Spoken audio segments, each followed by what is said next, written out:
दिल मोहे विसार के इतना बता दो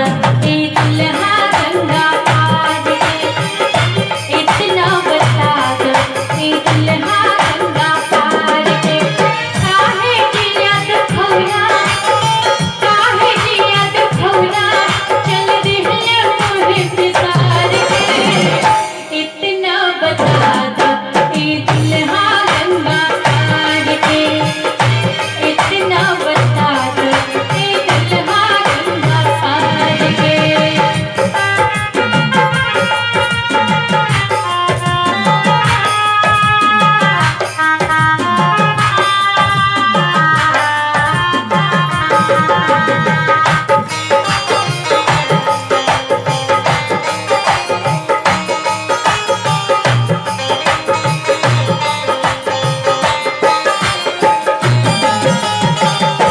जानेला कि तोहर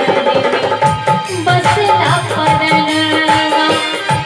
ओही रे परनवा पे तू ही धड़कनवा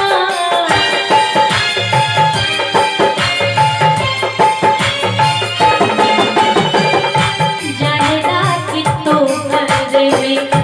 बसला परनवा ओही रे परनवा के तू ही धड़कनवा फिर काहे मनवा से रख दिल मोहे उतार के इतना बता दो ए दुल्हा गंगा पार के इतना बता दो ए दुल्हा गंगा पार के।